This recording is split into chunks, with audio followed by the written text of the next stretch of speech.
comment créer sa propre API pour System.io parce que là, il faut pas compter dessus, hein. Ça fait plus d'un an qu'elle allait bientôt sortir et là j'ai vu un outil de roadmap de System.io qui viennent de mettre en place et je vois que l'API elle est dans la catégorie planned, c'est-à-dire ouais c'est en projet quoi. C'est même pas dans la catégorie in progress. Alors que ça fait plus d'un an, je sais pas, je compte plus maintenant. Je vais même pas y vérifier combien ça fait de temps, mais c'est très longtemps. Une API hein, qui permet donc de faire des choses dans son compte System.io depuis l'extérieur. Alors, bien sûr, la réponse c'est officielle. C'est ouais, mais tu prends Zapier. Avec Zapier, on a fait des actions pour Zapier. Ok, c'est bien, mais t'as des actions dans Zapier ou quoi? Pourquoi tu me parles de Zapier, le truc le plus cher du monde? Et puis voilà, non, non, non, non. Je parle d'une API. L'API, moi, c'est. Parce que bien sûr, voilà, on peut faire des choses. Par exemple, un exemple. Ajouter un contact à notre liste de contacts dans System.io. Voilà. Bon, une fois qu'on a des contacts, on veut leur ajouter un tag. Mais faire tout ça en dehors de System.io, pas avec les règles et automatisation de System.io, mais en dehors. Par exemple, avec un script PHP ou JavaScript, ou avec un outil d'automatisation, donc comme Zapier, mais pas Zapier, donc un autre, Make, ou Payly Connect, ou autre. Bref, donc voilà, tous les outils ont des API, les System.io, non. Alors comment on se l'a créé la nôtre? En attendant, c'est... Alors, je vais faire connerie là comme ça, hop. Bon, c'est pas bon. Ça, disons, voilà. Tout ça, c'est pas la peine de rentrer dans les détails, mais tout ça, on va dire, c'est par exemple, c'est un workflow dans System.io qui commencerait par exemple quand un contact reçoit un tag. Donc le start, ça serait le début, le déclencheur du workflow dans System.io, c'est quand le contact reçoit un tag. Eh bien, il peut faire plein de choses. Bon, le workflow, pourquoi c'est bien? Parce que ça, il y a un peu toutes les possibilités. On peut mettre des délais, on peut mettre des conditions, enfin faire des arbres là comme ça avec la décision. Est-ce que telle condition est remplie? Par exemple, est-ce que, bon ok, il a reçu ce tag, mais est-ce qu'il a ce tag? Oui ou non? Si oui, on fait ça, sinon, on fait autre chose. Donc, et en plus, on peut attendre. On peut dire, bon, s'il n'a pas reçu, ok, on attend 10 jours. Et après, on peut encore faire un test. Est-ce qu'il a reçu ou non? Et là, s'il a toujours pas reçu au bout de 10 jours, alors bon, on peut faire une vraie décision. On fait ce qu'on veut dans les workflows. Alors, le but, ce qu'il faudrait se faire dans System.io, c'est s'organiser nous-mêmes notre API. Donc, on va se créer euh, des, euh, des tags, ok, plusieurs tags. Voilà. En fait, les tags, les noms des tags, ça n'a pas d'importance, hein. C'est pour les tag 1, tag 2, tag 3. On s'en sert nous. Et après, on fait des workflows. S'il a le tag 1, tag 2, tag 3, on fait telle ou telle action. Donc on décide, ça c'est le mécanisme, à quoi on s'en sert. Bien sûr, ça va dépendre hein, de, de ce qu'on veut. Donc c'est pour ça qu'on se crée notre propre API, quoi. Donc on a ces tags, ok. Et la dernière chose qu'il faut se créer, on se crée un tunnel. Donc tout ça, je sépare, hein, je sépare. Là, je dis c'est workflow. Bien sûr, je vais plus avoir de place. Workflow. Bon, bref. Donc, l'autre chose à faire, c'est un tunnel dans lequel on se fait plusieurs formulaires. Donc, quand on crée une étape dans le tunnel de vente, on voit et on peut choisir le type. Page de capture, page de vente, etc. Et il y en a un, c'est formulaire d'inscription. Donc, ce n'est pas pareil que page de capture. Parce que le formulaire d'inscription, c'est juste quelque chose qui va nous servir à être affiché sur une autre page. Par exemple, sur un WordPress. Donc, quand on crée un formulaire d'inscription, on ne design pas la page de capture, on design juste le petit formulaire avec les champs, le bouton, voilà. Donc, il faut se créer dans un tunnel plusieurs formulaires. On peut l'appeler F1, F2, F3. Et dans les règles d'automatisation de ces formulaires, on dit juste, ben, il va ajouter tel tag. Donc, par exemple, dans le formulaire 1, il va ajouter le tag 1, c'est tout. C'est-à-dire quand quelqu'un rentre son nom, il va recevoir le tag 1. Pareil, formulaire 2, formulaire 3, tag 3. Ok. Donc ce qui fait qu'en fait, ces formulaires, si quelqu'un rentre dedans, rentre une adresse email, il aura le tag correspondant.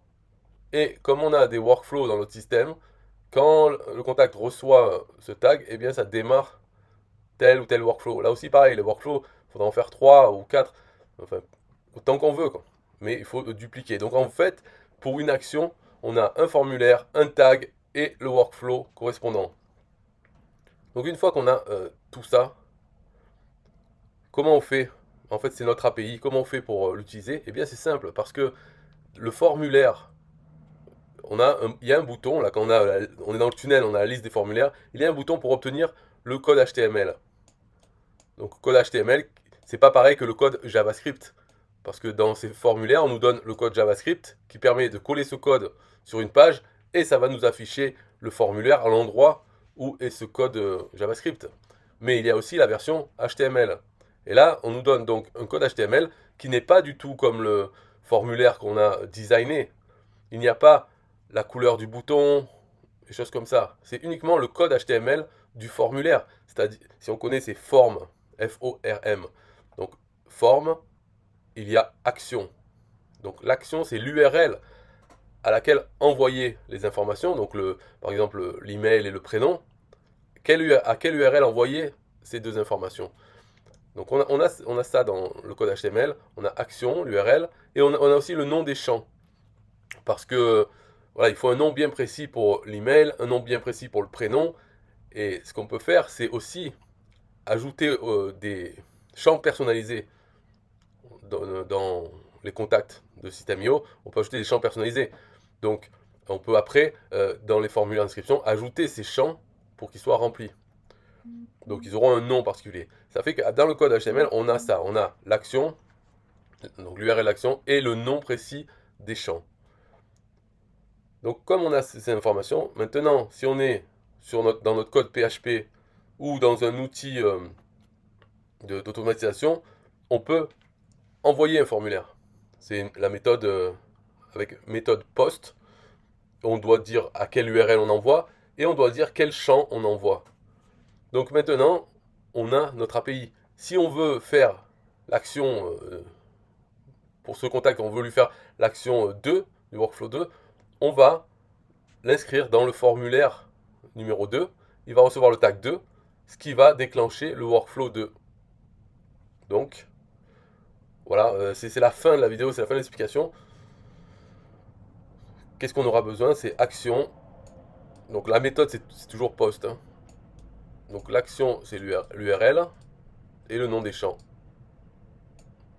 Et les noms des champs input, quoi. Input name. C'est ça qu'il faut regarder dans le code HTML, c'est input name.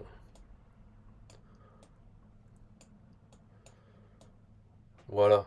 Alors, une chose, si on veut même aller plus loin que ça, enfin plus loin que dans le fait d'avoir son API, là je dis, oui, j'ai dit, oui, vous envoyez le formulaire en post avec l'action et tout ça. Donc, mais ça, c'est l'action pour envoyer le contact dans ce formulaire. Mais ce qu'on peut faire dans... Je vais voir si je peux bouger ce truc maintenant. Ou sinon, j'efface tout. Euh, Comment on bouge? C'est rien, moi. Ah, bah ça. Voilà, donc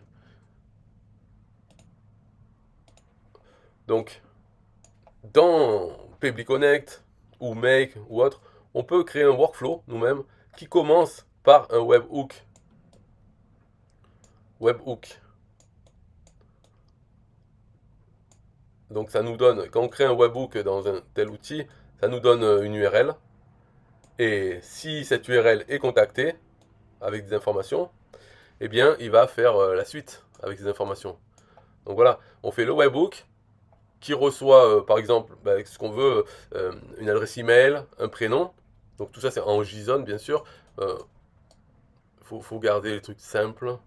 Donc le webhook avec le payload, c'est-à-dire avec les informations en format JSON. Et qu'est-ce qu'il va faire? Et il va poster, tout simplement. Voilà, post dans le formulaire qu'on veut. Donc il poste les informations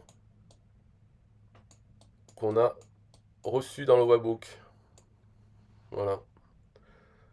Ce qui fait que maintenant, notre API, c'est notre ensemble d'URL de webhook qu'on a dans notre outil de Pebble Connect, par exemple. Si on veut envoyer un nouveau contact, pardon, ajouter un nouveau contact, ou bien un contact, on veut lui ajouter ce tag, le tag numéro 1, eh bien on appelle le webhook en lui donnant l'adresse, donc le webhook du workflow pour le tag 1, hein, pour tout ce qu'on a défini, on l'appelle en lui envoyant dans JSON l'adresse email du contact. Donc ça marche, après il faut voir que dans System.io ça marche, que le contact existe ou pas, ça marche. S'il n'existe pas, il est ajouté. S'il existe, hop, il n'est pas ajouté, mais il a juste le tag en plus. Donc ça marche dans les deux cas. Voilà l'explication pour recréer une API, pour faire une API dans System.io avec ce qu'on a, quoi. Donc c'est surtout ça qui est important, c'est la mise en place dans System.io. Comprendre, en fait le plus important, c'est ça le secret, quoi. C'est les formulaires et le fait qu'on peut voilà, qu'on n'est pas obligé d'utiliser juste sur une page. On a le code HTML, donc on a l'action avec le nom des champs attendus et on peut l'envoyer de n'importe où. Donc pourquoi c'est mieux après d'en faire un autre workflow dans un outil? Parce que comme ça, on appelle juste un webhook, ce qui peut être appelé de plein d'autres outils. Il y a des outils externes, hein, je ne parle même pas de créer son propre programme, je parle d'un autre. On prend l'outil XYZ. Lui, il ne va pas pouvoir poster des infos dans le formulaire directement. Par contre, souvent, ils peuvent envoyer un webhook, hein. Alors, souvent, c'est vrai que les outils sont limités. Ils demandent juste l'URL d'un webhook et ils envoient leurs infos à la ouf, c'est-à-dire comme ils veulent. Et dans ce cas-là, bien sûr, on ne peut pas généraliser ici. Parce que le webhook, en gros, on lui dit quelles infos on veut recevoir en JSON. Et donc les infos, bien sûr, elles ont toujours un nom et une valeur. Et après, on poste tout ça. Donc, voilà, il faudrait tomber bien, il faudrait que les noms soient assez généraux et utilisés par d'autres outils. Sinon, tout ce qu'on a à faire, au final, c'est on a l'outil XYZ qui nous envoie l'email, mais il appelle courriel. Donc ça sera pas quand il envoie le webhook, il écrit courriel comme nom pour l'adresse email. Mais dans ce cas-là, ce qu'on peut faire dans l'outil, c'est créer d'autres workflows qui sont super simples. C'est juste un webhook. Ici, c'est le déclencheur webhook qui envoie vers un webhook. Ça fait un pont, quoi. Un bridge. Ou un wrapper, là, je sais pas comment dire. Donc, c'est-à-dire qu'il prend courriel, il reçoit ça, il sait que c'est courriel parce qu'on l'a fait juste pour cet outil, et il envoie vers notre webhook, vraiment de ce workflow là qu'on a fait, mais là en lui donnant, en disant que bon, courriel, hop, on le renomme email, et on utilise la même valeur qu'on a reçue, on le met dans le nom email, et on appelle ce webhook. Voilà. C'est pas la peine de faire à chaque fois un workflow pour l'outil XYZ qui reçoit le webhook et qui envoie en poste. On peut simplifier, voilà, hop, on redirige vers le webhook et lui il envoie en poste. Comme ça, on n'a qu'une seule chose. Ça permet que peut-être un jour, si on veut modifier notre formulaire, ajouter un champ, eh bien ici on pourra l'ajouter. Et tout le reste, ça continuera à marcher. Parce que bien sûr, ce workflow-là qu'on fait là, je l'ai simplifié. Mais il faut faire entre ce qu'on reçoit et avant qu'on poste, il faut quand même vérifier. Donc on vérifie est-ce que l'email est là, est-ce qu'il existe, quoi. Est-ce qu'elle n'est pas vide. Et puis voilà, parce que dans les formulaires, il y a des champs, ils sont toujours obligatoires. Dans System.io, malheureusement, c'est comme ça. On ne peut pas l'avoir optionnel. Alors après, c'est vrai que j'ai même pas essayé. Si je sais que c'est obligatoire dans les pages de capture et tout ça, mais dans le formulaire, je sais même pas. Peut-être que c'est pas obligatoire, qu'enfin il le reçoit vide, je ne sais pas. Mais j'assume que c'est obligatoire aussi. Mais dans ce cas-là, il faut des vérifications. S'il est vide dans le webhook, on reçoit quelque chose de vide, on peut mettre une valeur par défaut.